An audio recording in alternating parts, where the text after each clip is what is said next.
Hi friends, YouTube पर आप सभी का स्वागत है। दोस्तों, मैं फिर से आप सभी के सामने BHDLA 138 का एक सबसे महत्वपूर्ण प्रश्न को लेकर आया हूं। यह एक ऐसा प्रश्न है जो हर बार एग्ज़ाम में आता है और इस बार भी एग्ज़ाम में आने की संभावनाएं काफ़ी अधिक है। तो आप इस वीडियो के अंत तक बने रहें जिससे कि आपको अच्छे से समझ में आ जाए। ओके, और अगर इसका आपको PDF चाहिए तो आप डिस्क्रिप्शन में जा कर के वहाँ से डायरेक्टली जो है ज्वाइन कर सकते हैं। वहाँ पे मैं लिंक दे दूँगा। ठीक, ओके, डिस्क्रिप्शन में मैं टेलीग्राम चैनल का लिंक दे दूँगा। आप डायरेक्टली वहाँ से ज्वाइन हो सकते हैं और जैसे ही आप टेलीग्राम में ज्वाइन हो सकते हैं, मैं इसका PDF दे दूँगा जिससे कि आप वहाँ से आपका अपना प्रिपरेशन कर सकते हैं। तो ये जो 3-4 लाइन की पंक्तियां हैं, जो पूस की रात कहानी मुंशी प्रेमचंद जी के द्वारा रचित एक कहानी है, पूस की रात, वहीं से ये प्रश्न आता है। 3-4 पंक्तियां दे देगा, अब पूछेगा कि संदर्भ सहित व्याख्या कीजिए। ओके, मैं 3-4 पंक्तियां पढ़ूंगा, आपके सामने दिखाई दे रहे होंगे यहाँ से कि जबरा शायद समझ रहा था कि स्वर्ग यही है और हल्कू की पवित्र आत्मा में तो उस कुत्ते के प्रति घृणा की गंध तक न थी। अपने किसी अभिन्न मित्र या भाई को भी वह इतनी ही तत्परता से गले लगाता है। वह अपनी दीनता से आहत न था जिसने आज उसे इस दशा को पहुंचा दिया। नहीं, इस अनोखी मैत्री ने जैसे उसकी आत्मा के सब द्वार खोल दिए थे और उसका एक एक अणु प्रकाश से चमक रहा था। तो संदर्भ में लिखना है कि प्रस्तुत पंक्ति जो है वह मुंशी प्रेमचंद की कहानी पूस की रात से लिया गया है।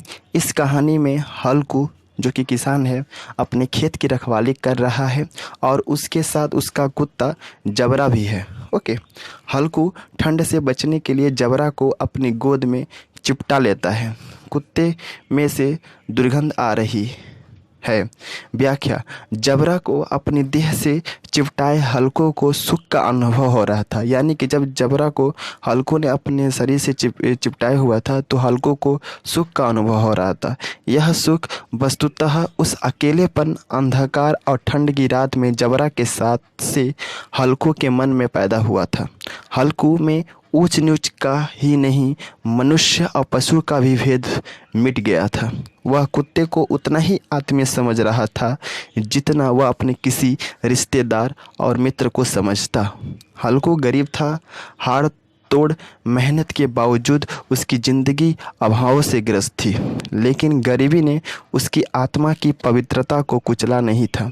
इसलिए वह एक जानवर के साथ भी बराबरी और आत्मीयता का व्यवहार कर सका था, उसे अपना मित्र बना सका था। जबरे के साथ मित्रता ने उसके हृदय को और उदार बना दिया था। उसकी आत्मा में जिन भावों का संचार हो रहा था, भावना का असर जबरा पर भी पड़ा और वह भी हल्को के प्रति अधिक वफादार हो गया था। ओके, तो इस पंक्ति में मैं छोटा करके बता दे रहा हूँ। आई थिंक आप लोगों को समझ में आ गया होगा। इसमें लिखना है कि इस पंक्ति के माध्यम से मुंशी प्रेमचंद जी ने यह बताया है कि जब हल्को को काफ़ी ज़्यादा ठंड लग रहा था तो उस समय उसके पास कुछ कंबल वंबल नहीं थे, जिसके कारण जो है हल्को जो है अपने साथ गए जबरा, जो कि हल्को का एक कुत्ता था, उसी को से लिपट करके जो है सो रहा था। और उस समय जो है जिसके फलस्वरूप हल्को को जो है उस ठंड में हल्की हल्की गर्मी सी महसूस हो रही थी। यहाँ मुंशी प्रेमचंद जी ने यह बताया है कि यह बताया है कि हल्को के मन में ऊंच नीच का तो भावना था ही नहीं, बल्कि उसके मन में मनुष्य पशु का जो भेद है वह भी पूरी तरीके से मिट गया था। वह कुत्ते को उतना ही आत्मीयता वह अपना आप समझ रहा था जितना वह अपने किसी रिश्तेदार और मित्र को समझता। यानी कि मुंशी प्रेमचंद जी बताया है कि हमारा जितना घनिष्ठ संबंध अपने मित्र से होता है, अपने सगे संबंधियों से होता है, ठीक उसी प्रकार उस कठिन परिस्थिति में हल्को को वह कुत्ता जो है अपना सा लग रहा था। तो इस चीज़ को जो है मुंशी प्रेमचंद ने बताने का प्रयास किया है। तो आई थिंक आप लोगों को समझ में आ गया होगा। मैं काफ़ी ज़्यादा समय नहीं ले रहा हूँ जिससे कि वीडियो काफ़ी लंबा हो जाता है।